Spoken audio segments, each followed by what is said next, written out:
Ce qui se construit pour soi et par soi s'appelle destinée.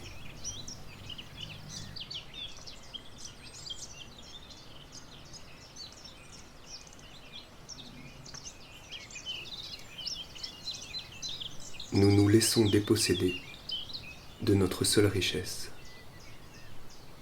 le bonheur d'aimer.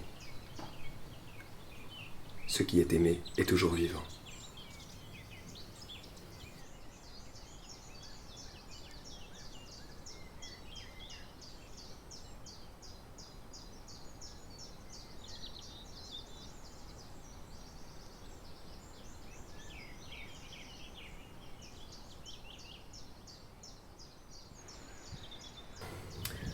Je ne suis ni maître à penser ni donneur de leçons.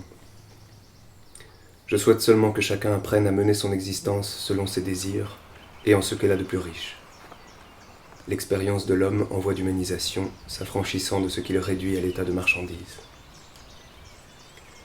Ériger sa vie en modèle, c'est la figer dans une forme où elle se vide de sa substance. Je me borne à témoigner de mes tentatives de vivre mieux dans un monde où je sais que le bonheur d'un seul est inséparable du bonheur de tous. Se fonder sur la pulsion de vie afin de l'affiner me paraît la meilleure et la plus agréable façon de construire sa destinée, à l'encontre des entraves d'une économie qui exploite l'homme et la terre. Celui qui conforme sa vie aux critères de réussite et d'échec a déjà renoncé à vivre.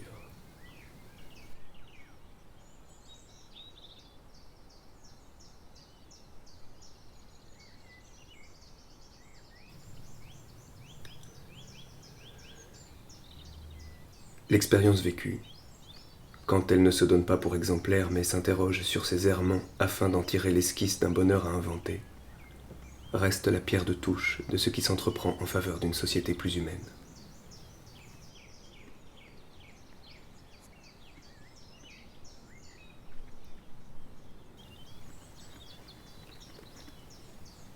Nous sommes les enfants d'un monde dévasté qui s'essaye à renaître dans un monde à créer.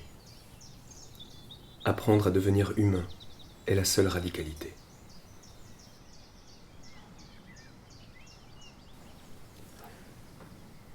Construire, se construire, tout commence et recommence. Pas à pas, geste après geste, en cette existence qui est la nôtre, en cette existence que nous voudrions faire nôtre.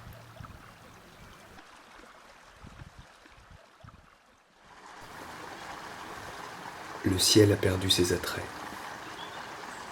L'eau, le feu, la terre et l'air nourrissent nos rêves. Ne vous égarez pas dans les au-delà. Nous sommes nés pour une éternité terrestre. On meurt seulement de l'oublier.